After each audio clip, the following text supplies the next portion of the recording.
¿Qué tal? Bienvenidos a una emisión más de su seminario Innovación Educativa con TIC, en esta tercera temporada en la cual estamos rebasando ya la mitad de la programación que tenemos planeada para este año 2016. Estamos en esta que es la sesión número 4. Y en esta sesión que hemos titulado Planeación y Diseño de Materiales Didácticos Digitales, tenemos la participación de una ponente que ha grabado previamente su video. Ella nos hizo favor, con el apoyo de la Coordinación de Universidad Abierta y Educación a Distancia de la UNAM, de grabar previamente su ponencia para que la pudiéramos tener en formato digital y además pudiéramos interactuar con ustedes a través de estos espacios. Y hablando un poco de esta sesión número 4, que tendrá una continuidad o estará muy ligada con la temática de la sesión 5, vamos a abordar aspectos muy importantes que tienen que ver, como el título lo dice, con la planeación y diseño de estos materiales didácticos. En la actualidad, con el auge del uso de la tecnología, de las llamadas tecnologías del aprendizaje y el conocimiento, es decir, las tecnologías de información y comunicación que habitualmente identificamos con estas siglas de TIC, que en los entornos educativos estamos identificando como las TAC, que son estas tecnologías del aprendizaje y el conocimiento. Bueno, pues es muy común que se estén distribuyendo, que se estén produciendo, que se utilicen plataformas educativas, espacios de aprendizaje en línea y materiales, como su nombre lo dice, materiales que a través de la didáctica, a través de un diseño y con una intención para promover el estudio independiente o el apoyo a las sesiones presenciales, pues hacen o echan mano de estas herramientas digitales. En ese sentido es muy importante conocer cuál es el proceso de planeación, cómo es que se diseñan estos materiales, cuáles son los elementos que hay que tomar en cuenta para elaborar y construir materiales de este tipo. Y por lo mismo, bueno, pues invitamos a nuestra ponente para que nos compartiera desde su perspectiva, desde su experiencia, pues un poco acerca de este tema. Ella es la maestra Magda Liyali Rendón García, psicóloga, licenciada y maestra en comunicación por la UNAM, capacitadora y coordinadora en cursos y talleres de formación de recursos humanos, operativos y directivos, así como también ha participado en procesos de actualización docente de profesores desde el nivel bachillerato hasta posgrado. También forma parte de la Comisión Dictaminadora de Comunicación en la Facultad de Ciencias Políticas y Sociales de la UNAM, es miembro de la AMPEAD, de la revista La Pluma del Ganso, del Consejo Editorial de la Revista de Educación Abierta y a Distancia en México, read.mx, y coautora del libro para secundaria Tecnología 2. Actualmente es docente en las modalidades presencial, abierta y a distancia de la UNAM en varias asignaturas. Entonces, bueno, pues demos la palabra a la maestra Magda Rendón para que nos comparta en esta ponencia pues su perspectiva en torno a este tema de la sesión 4, planeación y diseño de materiales didácticos digitales. Adelante. Hola, buenos días, bienvenidos a nuestro seminario Innovación Educativa con TIC, tercera temporada. Hoy tendremos la sesión correspondiente al tema de planeación y diseño de materiales didácticos digitales. Mi nombre es Magda Liyali Rendón García y yo seré la encargada de trabajar este tema con ustedes el día de hoy. Muy bien, ¿cuál es el objetivo que tenemos para esta presentación? Es conocer ese proceso de planeación y diseño de los recursos facilitadores de enseñanza-aprendizaje que trabajamos en los soportes digitales. Es importante que entendamos que la revisión de los trabajos de los guiones instruccionales son importantes para llevar a cabo adecuadamente nuestras actividades. El contenido o la manera en que está dividida esta presentación es en cuatro temas generales: materiales didácticos, procesos de planeación y diseño de recursos, uso de guiones instruccionales y los ejemplos que les traje para que podamos ver cómo se aplica este trabajo. Muy bien, ¿qué son los materiales didácticos? Creo que es muy importante primero entender qué son los materiales didácticos y por qué los definimos como los definimos. Entonces podemos empezar a ver que son auxiliares didácticos, son medios didácticos o apoyos didácticos. Es decir, es este material que nosotros utilizamos para trabajar durante el proceso de enseñanza-aprendizaje. Es decir, para los docentes enseñar y para los alumnos aprender. Este material didáctico tiene que ubicarse como los objetos, los equipos, los aparatos tecnológicos, el espacio o el lugar que estemos nosotros utilizando para apoyo en nuestro aprendizaje. Como ustedes verán, son lugares de interés cultural, programas, itinerarios medioambientales, todo lo que nos permita potencializar y facilitar el proceso de enseñanza-aprendizaje. Por eso la imagen, en donde tenemos todos los elementos que nos rodean, que pueden formar parte de nuestro trabajo de docencia y que en la práctica, en el proceso de enseñanza-aprendizaje, son muy importantes. ¿Qué es importante ver de estos materiales didácticos? Bueno, es importante ver que hay materiales impresos, hay materiales audiovisuales, materiales digitales y materiales multimedia. Y yo les traigo esa imagen para iniciar porque son de los primeros materiales que se pueden considerar como materiales didácticos porque, como ustedes estarán viendo en la pantalla, tienen texto y tienen imágenes. Es decir, están buscando diversos elementos que permitan potencializar este aprendizaje. Y bueno, hay que entender cuando hablamos de medio didáctico, que es este espacio que nos permite enriquecer los temas, digamos, serios o los temas que estamos revisando en cada una de nuestras asignaturas y en los diferentes niveles educativos. Y cuando hablamos de recurso educativo, nosotros tenemos que entender que es cualquier material que tiene un contenido educativo o que nosotros recuperamos de ese material un contenido educativo. Podemos ubicar, por ejemplo, un vaso de agua y entonces a partir del vaso de agua empezar una explicación en torno a lo que queramos trabajar dependiendo de nuestra asignatura, a lo mejor sobre las características del vidrio o los compuestos químicos. Si cada elemento no es en sí el material didáctico, sino es cómo utilizamos este material para que tenga esa estructura o ese poder didáctico. Y bueno, ¿cuáles son las características del material didáctico? Creo que es importante que cualquier elemento que utilicemos, cualquier objeto, lugar, tema, tiene que ser enriquecedor para nuestro estudiante y tiene que potencializar ese aprendizaje significativo. Entonces podemos ver que tenemos el efecto motivador, tenemos los contenidos acorde con lo que se pretende enseñar, tenemos una estructura planeada para saber qué voy a decir con este objeto o qué voy a decir con este objeto. Tenemos un apoyo para potencializar en el estudiante, permitir en el estudiante una representación mental. Es decir, si yo digo vaso de agua, probablemente no lo pienso así. Lo estoy estructurando de acuerdo a mis conocimientos previos. Y eso también lo tengo que considerar cuando yo elijo un material didáctico. Y tenemos que tomar en cuenta esta frase de aprender a aprender. Tenemos que tomar en cuenta las 4 fases, digamos, del aprendizaje, que sería saber saber, saber hacer, saber ser y saber convivir. Es decir, con cada material didáctico, con cada planeación de nuestras asignaturas o de nuestros temas a presentar, debemos considerar qué es lo que nuestros participantes deben saber, pero no solamente saber en conocimiento, sino también en aplicación, en la manera en que se internaliza ese conocimiento al sujeto y la manera en que esa información nos permite convivir o interactuar con los otros. Ahora, ¿cuáles son las funciones del material didáctico? Hay diferentes maneras de ver cuáles son las funciones.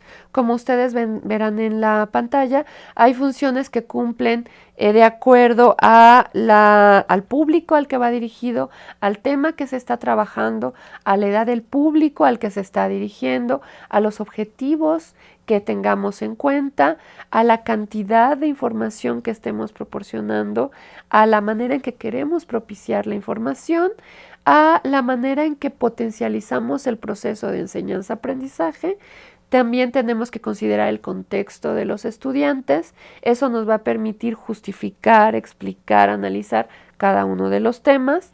También debemos considerar la comunicación con el otro, es decir, el profesor cómo se comunica con los alumnos, el profesor cómo se comunica con otros colegas, los alumnos cómo se comunican entre ellos y los alumnos cómo se comunican con el profesor. Ese es un elemento importante para trabajar en el material didáctico, porque si no quedan claros todos estos puntos, la interacción no se lleva a cabo y entonces el objetivo del uso de ese material didáctico se pierde. Otro elemento importante es potencializar los sentidos.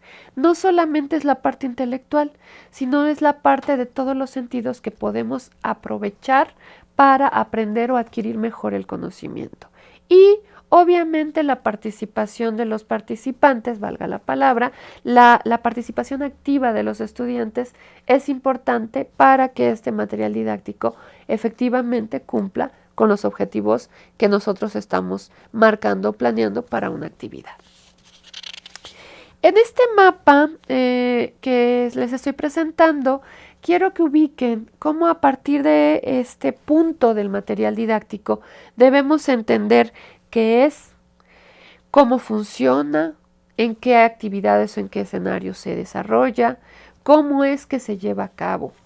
Y este mapa a mí me permite invitarlos a considerar estos otros espacios o estos otros materiales de formación o de aplicación del conocimiento en torno a cómo manejar el material didáctico y cómo yo docente tengo que prepararme para mejorar el aprovechamiento de mis actividades y potencializar las diferentes disciplinas, las diferentes inteligencias, los diferentes intereses que tienen nuestros estudiantes en este proceso de enseñanza-aprendizaje.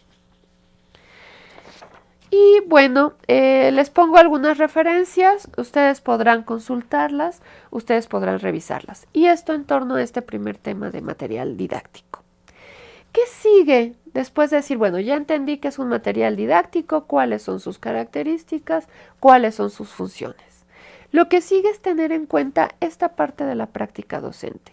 Para la práctica docente, que tomemos en cuenta todos los elementos que se ven involucrados, es decir, el entorno del colegio, el entorno del estudiante, nuestro propio entorno y la manera en que vamos a llevar a cabo las actividades. Entonces, el material didáctico se puede llevar a cabo de acuerdo a toda una planeación y un reconocimiento de ese entorno. En este material ustedes pueden identificar el modelo que vamos a seguir y el recomendable es el centrado en el alumno. De esta manera ustedes podrán tener lo que viene en el esquemita de abajo, acción, reflexión, acción. Es decir, yo tomo en cuenta todos estos elementos, hago una planeación didáctica, llevo a cabo ciertas actividades, promuevo la reflexión y la acción de los alumnos y entonces voy a tener una consecuencia, que va a ser justamente ese aprendizaje. Ahora, ¿cómo hago esto? ¿Cómo logramos que ese proceso de planeación y diseño de recursos se lleve a cabo? Ustedes ven ahí dos esquemas. Uno nos tiene por secuencia las actividades como grupo al que se dirige, que ya lo habíamos mencionado, la edad y las características del alumno, los conocimientos previos del alumno, las destrezas adquiridas, o sea, cómo el alumno se apropia del conocimiento, se apropia de la información. Los materiales que estamos acostumbrados a trabajar y los materiales que podríamos nosotros incorporar o las maneras de rehacer esos materiales de una potencialización de las herramientas que tenemos alrededor y obviamente de los recursos digitales. Tenemos los niveles de dificultad.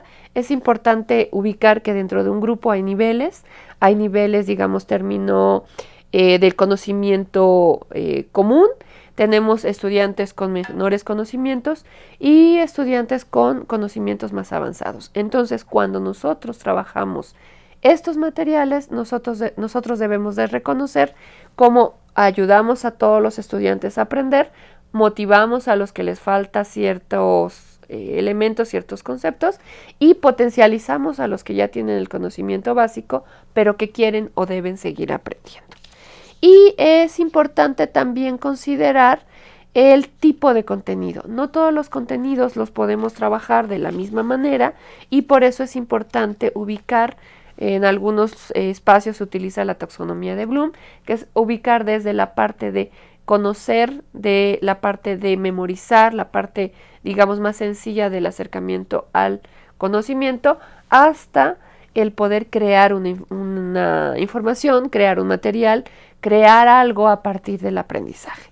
Y bueno, como verán en el otro esquemita, cuando uno hace o identifica un tema, lo diseña, lo desarrolla, lo pone en práctica, también tiene que evaluarlo. Tenemos que ver si ese material cumplió con los objetivos y las expectativas que teníamos, o cuáles fueron las fallas que tuvimos en ese material, cuáles fueron los aciertos, cómo lo podemos reestructurar, reelaborar y volver a trabajar en otros espacios o en futuros cursos. Ahora, el proceso de planeación y diseño de recursos lleva una serie de fases o de pasos que nosotros debemos considerar. Y siempre tiene que iniciar con el hecho de identificar el tema, reconocer el entorno, reconocer los alcances que podemos tener. No sé, por ejemplo, si vamos a dar un curso de historia de México, tenemos que ver quiénes son nuestros estudiantes, cuáles son las características de estos estudiantes y qué tan complejo vamos a trabajar el tema. Por ejemplo, para los niños de primaria seguramente será primero de primaria será este primer acercamiento y entonces empezamos a darles datos sencillos, personajes, acontecimientos, algunas imágenes que los ubiquen en estos primeros momentos de la historia de México. Y cuando estamos estudiando la misma temática en estudiantes, por ejemplo, de comunicación, no solamente van a ver los acontecimientos históricos, los personajes y las fechas, ya van a analizar qué pasaba con los acontecimientos previos, qué pasa con las relaciones entre estos sujetos participantes de un movimiento, qué pasa desde las distintas perspectivas, desde las distintas disciplinas y desde los distintos momentos históricos en que se está viendo, viviendo y trabajando, analizando esta temática. En ese sentido, nosotros tenemos 5 fases o las podemos dividir en otras tantas como queramos, pero a rasgos generales es la revisión de la temática, la preparación del objetivo claro, el desarrollo de los materiales y el entorno en donde se va a desarrollar, la manera en que se va a utilizar ese material y la evaluación que se va a tener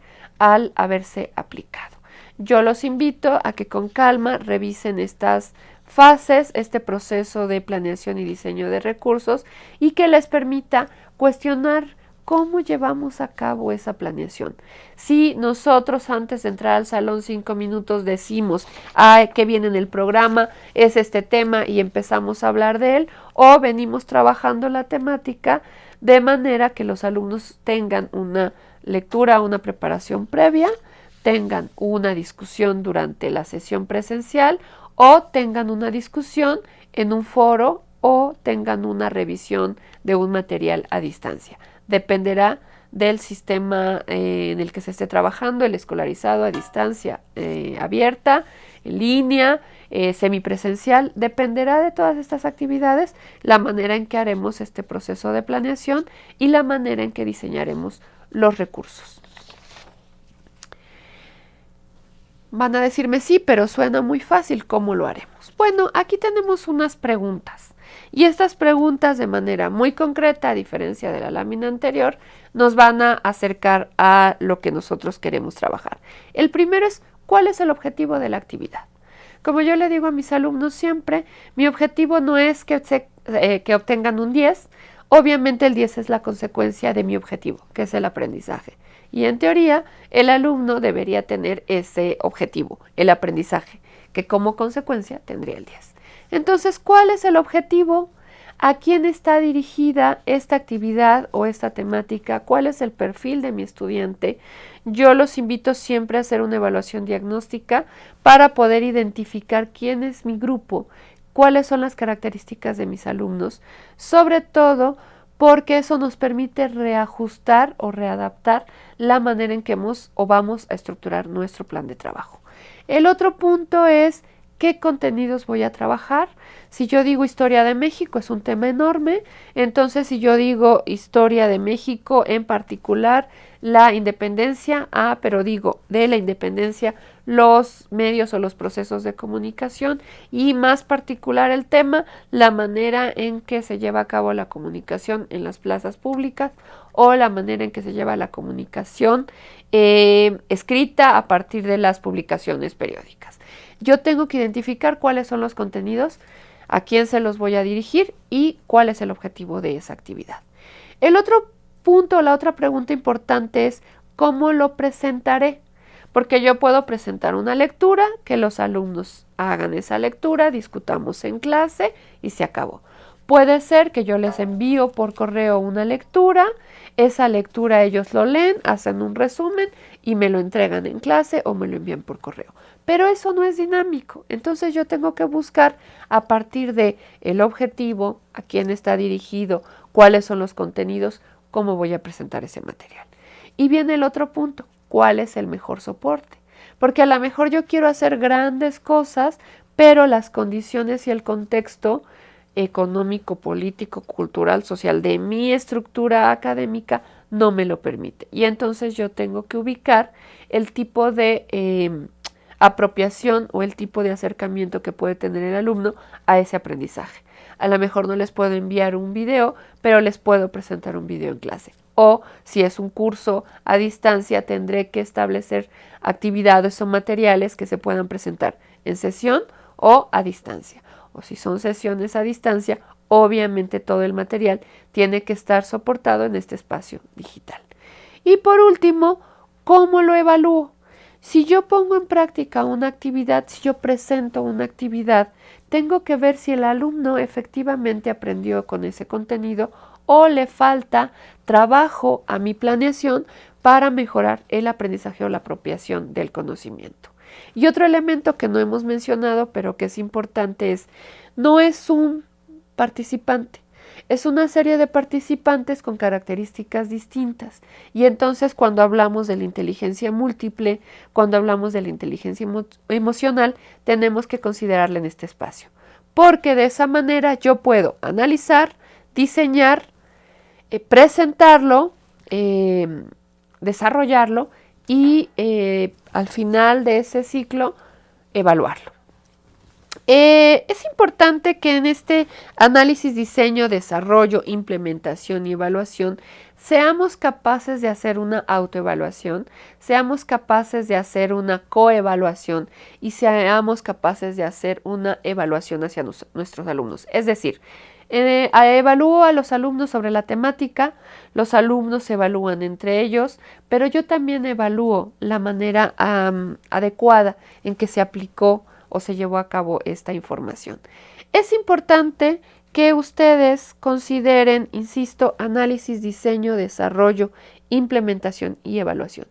¿Cómo es que se está llevando a cabo? Como vieron en pantalla en la lámina anterior, tenían algunas referencias en las que se pueden apoyar para continuar con la revisión de este tema. Y ahora hablando del uso de guiones instruccionales, tenemos que entender que estos guiones instruccionales son modelos, guías o estrategias que se utilizan para estructurar ese proceso de enseñanza-aprendizaje. Yo tengo que pensar cuáles son las características de mis alumnos, cómo yo voy a ubicar a los que son visuales, a los que son auditivos, a los que son más racionales, a los que son más inquietos, a los que son más apáticos, ¿sí? O sea, no solo las inteligencias, sino el estado emocional en que están mis alumnos para yo poder llevar a cabo o considerar estos elementos y establecer en estas fases o en estos pasos de la planeación de mi material. Por eso yo invito a que hagan materiales que les permitan tener sonido, tener imagen, tener texto, que les permitan analizar, que les permitan cuestionar, que les permitan identificar cosas de su entorno. No me voy a detener a leerles cada uno de los puntos, pero sí quiero a grandes rasgos explicarles que el análisis tiene que ver con la adecuada revisión del programa de estudios o el programa que hemos planeado para ese curso, para ese taller, para ese seminario. Tenemos que identificar cuáles son los elementos que yo tengo que recuperar de esa actividad. Tenemos que identificar con qué material o con qué recursos cuento para yo poder llevar a cabo, no sé, una cámara estenopeica, y tengo que saber con qué recursos puedo contar para que mis alumnos lo realicen. ¿Cómo voy a desarrollar esa actividad? Insisto mucho, el tipo de entorno en el que estamos trabajando, si es escolarizado, abierto o a distancia, si son alumnos de primaria, de secundaria, de preparatoria, si son profesores que están en cursos de capacitación, la manera en que voy a desarrollarlo. La implementación, obviamente, es cuando ya se pone en práctica esta actividad y, perdón, la evaluación. Es decir, cómo yo reconozco qué es lo que se hizo, cómo se hizo y si lo llevé de manera adecuada a término y si fue funcional para el aprendizaje. Y bueno, en estas esquemitas espero que ustedes ubiquen unos elementos trascendentales como son la experiencia del usuario, la selección del material, la creatividad, el diseño y la ejecución.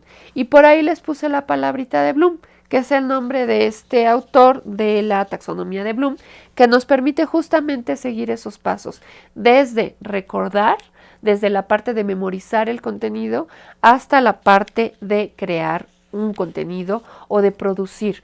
Por ejemplo, yo puedo estar en una sesión en donde primero veo qué es la célula, cómo se estructura, cuáles son sus características y después pongo a trabajar a los alumnos en una maqueta donde hagan una célula y entonces ellos jueguen con diversos materiales que les permita utilizar su creatividad y que les permita apropiarse del conocimiento y ser más significativo para los alumnos lo que es una célula y no solamente pensarlo como un huevo estrellado.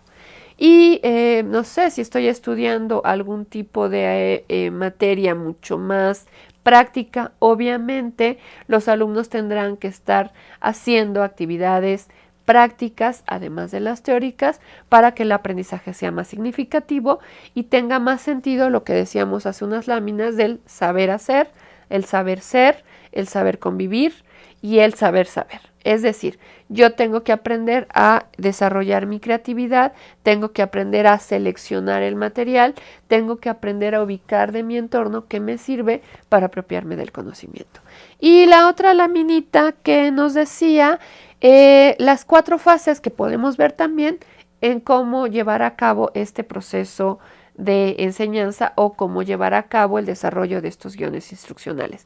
Y con estas fases a mí me gusta mucho esta imagen porque nos permite entender que hay un desarrollo de contenido a partir de lo que les decía, la experiencia del usuario, la selección del tema, la creatividad y el diseño y la ejecución o la actividad ya realizada y la manera en que yo desarrollo el contenido a partir de estas fases en donde voy integrando todos los elementos de mi aprendizaje. ¿Okay? Y bueno, el siguiente elemento que quiero que vean es que hay categorías que expresan los elementos de un proceso didáctico en una modalidad a distancia o mixta. Es decir, ya hablamos de identificar el objeto, tener un objetivo de aprendizaje, tener un objetivo de enseñanza, identificar la profundidad o la extensión del tema, poder reconocer cuáles son los elementos que voy a poder utilizar para llevarlo a cabo y la manera en que voy a presentar ese material, el medio en el que voy a presentar ese material.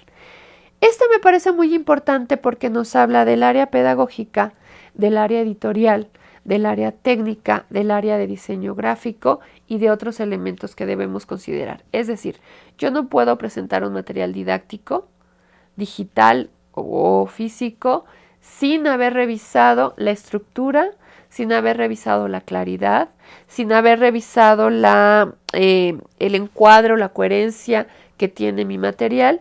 Yo no puedo presentar un material con faltas de ortografía, con errores gramaticales, con problemas de, no sé, tipografía, de diferente tipografía en un mismo espacio y con problemas de comunicación. Debo cuidar mucho qué palabras voy a utilizar, cómo las voy a utilizar, para qué las voy a utilizar. Porque una misma palabra puede significar muchas cosas, desde la parte formal hasta la parte informal en un entorno social. La parte técnica es ese uso didáctico que le voy a dar a esos materiales y cómo voy a justificar o ubicar a mis participantes con este material. Y la parte del diseño gráfico. Digamos que no solo es que se vea bonito, sino que este material le dé significado o le dé estructura o le dé sentido a mi participante y puede entender dónde comenzó y dónde terminó. Qué colores utilizo, qué tonos, el tamaño de letra, la manera en que lo proporciono, el tipo de imágenes que incluyo y los otros elementos que puedan surgir a la hora de realizar un material. A lo mejor el formato en que necesito que me entreguen el material, ya sea presencial y que sea con ciertas características el material, o ya sea con ciertas características cuando se haga una grabación, o se haga un video, o se hagan unas fotografías, o se haga alguna representación en 3D en estos programas que tenemos. Es decir, todos estos elementos los podemos ir utilizando para apropiarnos del conocimiento. Y entonces nosotros decimos, bueno, sí, todo suena muy bien, ¿cómo lo vamos a aplicar? En esta pantalla ahorita ustedes están viendo el uso de guiones instruccionales, las referencias en torno a este punto. Yo los invito a que lo revisen para ampliar este tema. Y ahora vamos a ver cómo vamos a aplicar esto que les estoy explicando en nuestro entorno. Y tenemos primero este cuadro de relaciones de comunicación. Y yo les presento encerrado en un espacio a la sociedad. Y dentro de este espacio de la sociedad tenemos profesores, alumnos, profesores, alumnos, alumnos. Es decir, todos estamos interactuando y todos tenemos que estar conectados y relacionados para poder identificar el conocimiento. Es decir, cómo me voy a relacionar con el otro a partir de los materiales que estoy trabajando. El ejemplo, a partir del diseño de material didáctico, es, digamos, que debemos contemplar una estructura como lo es este esquema que les estoy poniendo. ¿Por qué? Porque dependiendo de la asignatura que nosotros estemos presentando, podemos llevar a cabo un psicodrama, podemos llevar a cabo alguna actividad de modelado, podemos llevar a cabo alguna representación teatral, podemos llevar a cabo algún video, podemos hacer una infografía, podemos hacer un video en alguno de estos recursos como, no sé, Powtoon. Podemos utilizar las redes sociales para establecer esta interacción y poder trabajar con los alumnos. Ok, vamos a empezar con los ejemplos. El primer ejemplo que les traigo a colación es Ava Comunicatix. Es un blog que me ha permitido trabajar con los alumnos, presentaciones, me ha permitido trabajar con los alumnos estos espacios. Si ustedes no conocen los blogs, tienen una serie de... es una bitácora. El blog es una bitácora y lo que nos permite es que hagamos las actividades en cada día, en cada sesión, en cada tema y puede quedarse registrado. Ustedes en el blog pueden colocar imágenes, en el blog pueden colocar actividades, en el blog pueden abrir debates con los alumnos, en el blog pueden pedir que los alumnos compartan enlaces de sus propios materiales y en el blog ustedes pueden también adjuntar trabajo. Por ejemplo, una actividad, ponen toda la información, todas las indicaciones y entonces el siguiente paso sería que los alumnos realicen las actividades y las coloquen como comentario en este mismo espacio. Esa es una manera de trabajar estos espacios. Si vemos hasta el principio del blog, nosotros tenemos una presentación que se está moviendo y que esta presentación lo que nos permite es que el participante pueda revisar el material y pueda no solamente hacer una presentación, digamos en PowerPoint, sino volverla activa para poder ir haciendo algunas actividades. En este caso solamente es un ejemplo. Otro espacio en donde podemos trabajar estos materiales es el sitio en Google que nos permite hacer toda una estructura, toda la planeación de nuestra asignatura y de nuestras actividades en este espacio. Y entonces nosotros, en este caso, les estoy presentando aplicaciones de las tecnologías de la información y la comunicación TIC. La práctica docente es un curso que realicé y si ustedes se dan cuenta, del lado izquierdo viene un menú, vienen los temas y en cada uno de los temas traté de llevar una estructura que nos permite llevar a cabo las actividades tema por tema. Vienen los objetivos, vienen las actividades, vienen los productos. Y ahí en las actividades los participantes saben qué van a realizar o dónde van a colocar la información, y en el producto a obtener el participante tiene muy claro de este objetivo, esto es lo que voy a trabajar y esto es lo que debo de obtener o la manera en que me debo apropiar de la información, o a partir de estos elementos es como se van a apropiar de la información y van a presentar material con el que pueden obtenerla. Estos espacios virtuales a mí me gustan mucho porque de una manera muy estructurada podemos concentrar no solamente una actividad, sino toda la materia, todo el curso, todas las actividades, y también concentramos todas las tareas. Eso nos permite que tengamos una estructura que tanto los alumnos como nosotros docentes podamos ir revisando. El otro elemento o el otro espacio virtual que me gusta trabajar es el Prezi. Y utilizo esta presentación porque a mí me gusta que ustedes reflexionen sobre el entorno personal de aprendizaje. Entonces, vamos a ver si ustedes pueden en sus respectivas casas abrir el enlace y revisarlo. A grandes rasgos les explicaré que es muy importante primero. El Prezi nos permite hacer presentaciones ágiles, presentaciones que incluyan sonido, que incluyan videos, que incluyan imágenes.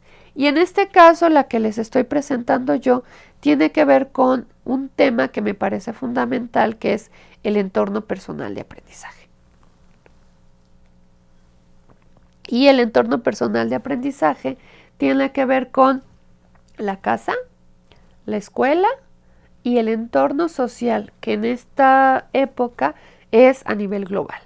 Es decir, yo puedo estar estudiando un curso a distancia en otro país, puedo tener compañeros que hablen otros idiomas, que sean de otras culturas, que sean de otros espacios. El entorno personal de aprendizaje me permite un acercamiento hacia la información desde el nivel que estábamos hablando hace rato, básico, de adquirir solamente la información, de reflexionar sobre esa información, de buscar más información y de crear nueva información.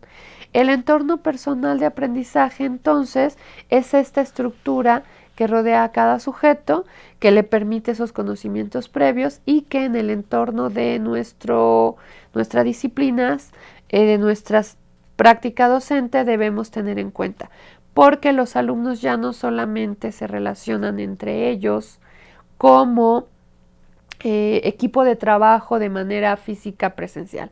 Los alumnos ya se relacionan a distancia y entonces la manera de apropiarse la información es mucho más enriquecedora si lo sabemos guiar, porque ya no solamente leen la lectura que está de fácil acceso en la biblioteca, sino buscan a distancia en otros espacios.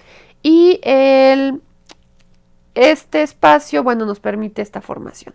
El siguiente punto que les estoy presentando es la infografía.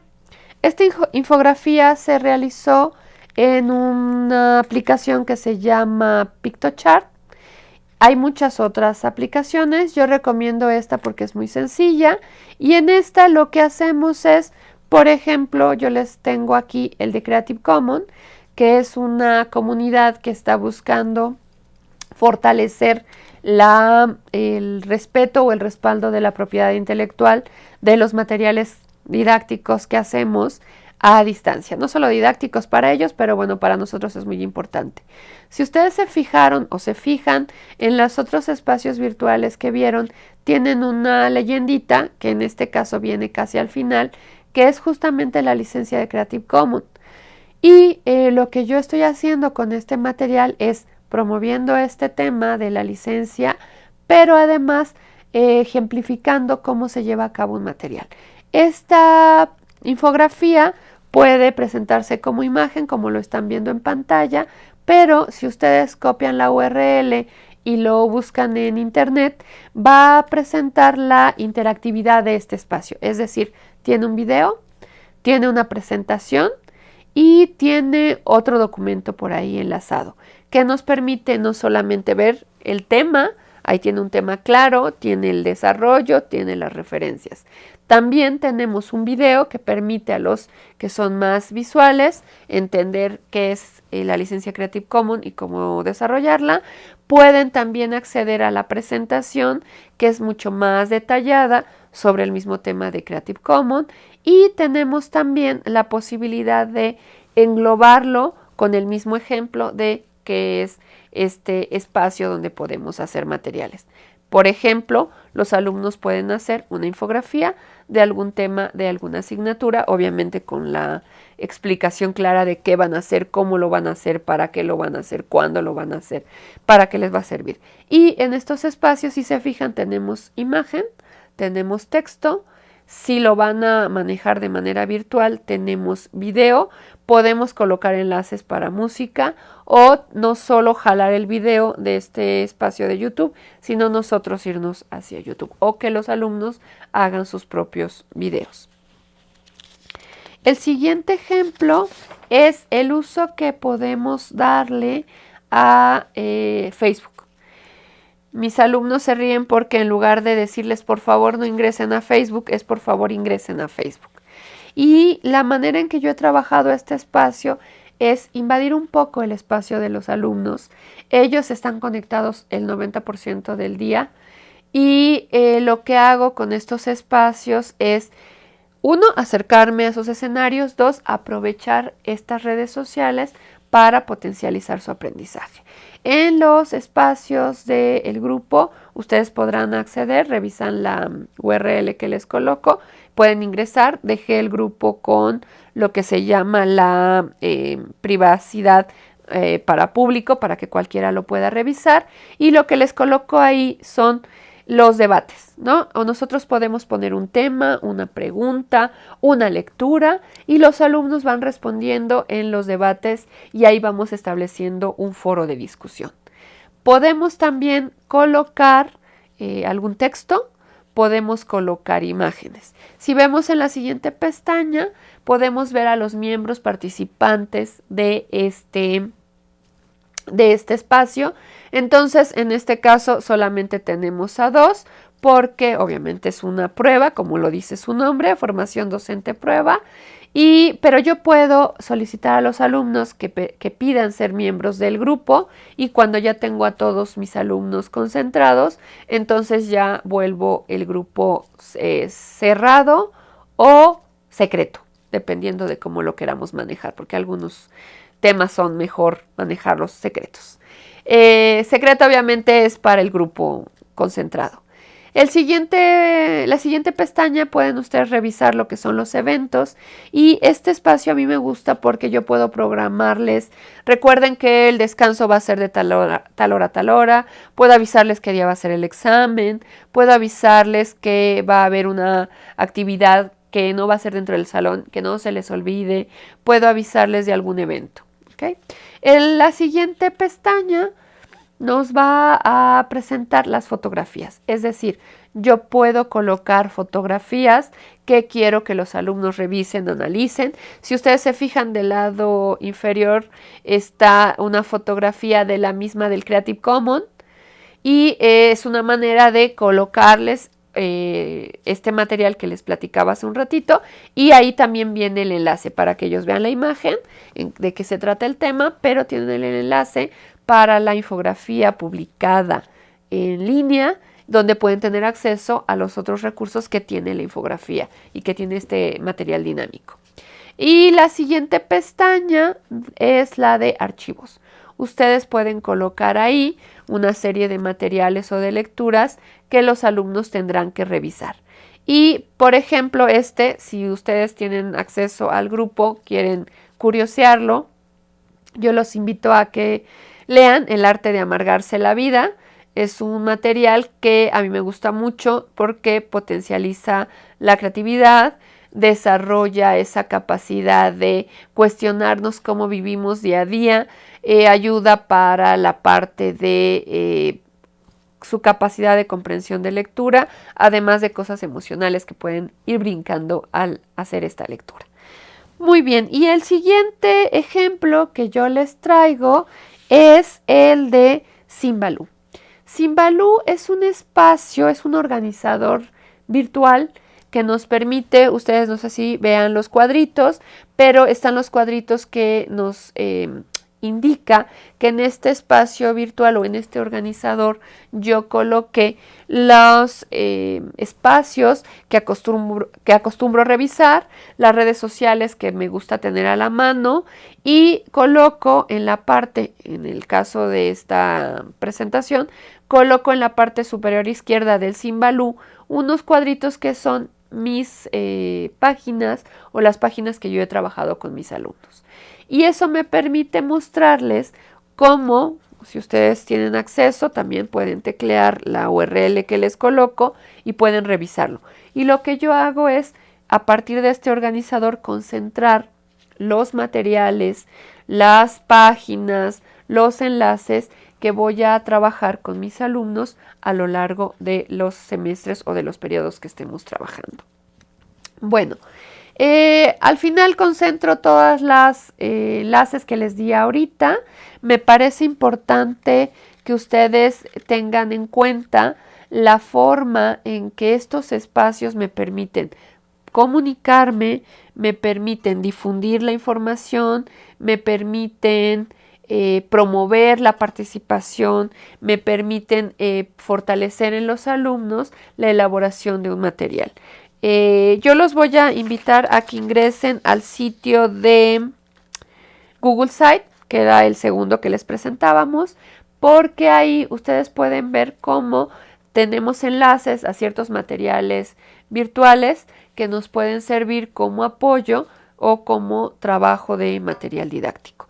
También podemos revisar estos espacios, cómo puedo utilizarlo para exponer un tema y a partir de esa exposición de un tema que sirva de guía, de pie, de ejemplo para que los alumnos realicen un material muy parecido.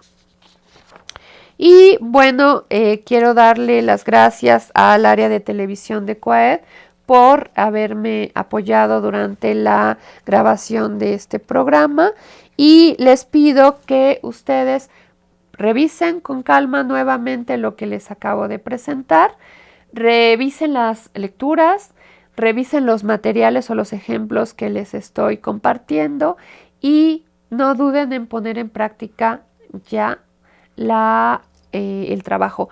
En esta última lámina que les pongo, bueno, que les doy las gracias y que les coloco mi correo si tienen dudas o comentarios que quieran hacerme. Pero me gusta mucho la idea del cubo Rubik porque uno va haciendo combinaciones. ¿Cuál sería la estrategia ideal para realizar material didáctico? Yo les podría decir que todas y ninguna. Es decir, si ustedes deciden con claridad lo que les preguntaba hace rato, qué van a hacer, cómo lo van a hacer, para qué lo van a hacer, en cuánto tiempo lo van a hacer, quiénes van a participar, de qué manera van a interactuar, cuáles son los recursos con los que cuentan, tanto intelectuales como físicos, como económicos, como tecnológicos. Cuando yo tomo en cuenta todos esos elementos, como un cubo Rubik, puedo intercalarlos y entonces tomar en cuenta. El material didáctico digital es maravilloso para la educación a distancia, pero a lo mejor yo puedo promover una actividad, por ejemplo, con un video como este, y pedirles que ustedes en sus casas hagan, no sé, una cámara estenopeica a partir de un video, y entonces cada quien ya realiza de manera física, práctica, su video o su cámara estenopeica grabando el ejercicio, de modo que yo tengo como docente la seguridad que el alumno realizó la cámara, pero además el alumno realizó físicamente la cámara, pero hizo la grabación de su material para poderlo compartir con sus compañeros. Y ahí veremos muchos otros elementos como, imagínense ahorita la elaboración de un material, hay quien tiene una caja de zapatos, hay quien hace una especie de cucurucho, hay quien hace una especie de caja de madera, ¿sí? Dependiendo de los recursos físicos, de los recursos materiales que tengan en sus comunidades, en sus escenarios, y que a distancia lo podemos compartir grabándolo o en una sesión presencial en donde miren cómo estoy haciendo el material. Entonces, con lo que yo concluiría esta presentación es: revisen qué es un material, qué tipos de materiales pueden trabajar, planeen cómo los van a realizar, pongan en práctica, aunque sea una actividad cada curso. Si sus sesiones son presenciales, tienen la posibilidad de irlo modificando a lo largo del curso. Si las sesiones son a distancia, ustedes tienen la posibilidad de ir armando pequeños bloques o pequeños acercamientos de la elaboración de un material en estos espacios. Algo que no les incluí en la presentación, pero que sería interesante que revisaran, son las líneas de tiempo. Igual hay varios recursos. A mí me gusta mucho uno que se llama Timeline, y ese les permite colocar la información de manera muy estructurada, les permite trabajar con los alumnos, cada quien un año, cada quien un tema, cada quien una fecha, y después visualizar este recurso en este espacio digital. Bueno, pues muchas gracias, espero recibir todas sus dudas y buenas tardes. Es así como la maestra Magda Rendón nos ha ofrecido este panorama muy interesante en torno a su perspectiva de la planeación y el diseño de estos materiales didácticos digitales. Sobre todo cabe destacar el uso, el proceso que se le da a cada una de estas experiencias, y como podemos ver en el entorno en el que nos estamos desenvolviendo y a la altura en la que llevamos ya este seminario, es de vital importancia reflexionar en cuanto a estos procesos que se deben de llevar a cabo, primeramente para un acercamiento al tema y posteriormente para llevar y diseñar y hacer un plan de trabajo de cómo queremos ir construyendo nuestros propios recursos, cómo debemos de ir produciéndolos, cómo debemos de llevar un seguimiento en cuanto a la parte de la producción de estos materiales, y es hacia allá, hacia donde nos vamos a dirigir en la siguiente sesión, que será la sesión 5, donde hablaremos. Ya hablamos ahora de cómo planear estos materiales, vamos a hablar ahora de cómo producirlos, de cómo publicarlos, en qué lugares, en qué espacios, como lo veíamos en la ponencia, es donde se pueden alojar este tipo de recursos, dónde los podemos encontrar y cómo podemos interactuar nosotros como docentes con ellos. Entonces, bueno, además de eso, los estaremos invitando a que interactúen, como lo han hecho hasta ahora a través de nuestros espacios en esta comunidad que cada vez se está volviendo un poco más interesante y más grande ahí a través de esta red de Google+, y también en los espacios que tenemos abiertos en las transmisiones en vivo, en el chat que se habilita ahí en la transmisión y en los espacios de conversación que se están dando al interior de la plataforma. No olviden que deben de ir recopilando estas claves que han estado apareciendo a lo largo de esta sesión y de las anteriores. Los videos están ahí a su disposición. Deben de juntar estos 3 pares de claves para tener su asistencia a cada una de las sesiones. También es importante destacar que ahora nos encontramos en esta que fue la sesión número 4. Tuvimos ya la publicación del webinar número 4, en el cual hemos estado mostrando pues el uso y el diseño también de materiales de este tipo, pero bueno, dirigidos a lo que tiene que ver con presentaciones multimedia y la creación de videoclips. Entonces, bueno, poco a poco vamos avanzando. Nos gustaría también recibir sus comentarios vía correo electrónico e incluso alguna participación. Ya hemos lanzado la invitación para que cualquiera de ustedes que quiera agregar, enviarnos un mensaje en video o incluso en audio relacionado con las temáticas que tenemos, bueno, pues lo puede hacer de manera abierta. Para eso son estos espacios sociales, para eso es este mismo seminario en donde ustedes como parte de él, bueno, pueden participar, pueden hacernos llegar sus dudas, sus comentarios, sus desgloses, sus opiniones sobre algún tema, alguna experiencia que hayan tenido. Como hemos visto en esta ponencia y algunas anteriores, normalmente los profesores están compartiendo las actividades que llevan a cabo en sus entornos profesionales, tanto de la parte de docencia como en entornos de aprendizaje o a nivel profesional en producciones un poco más específicas. Entonces, bueno, sin más, yo los invitaría para que sigan de cerca las actividades del seminario.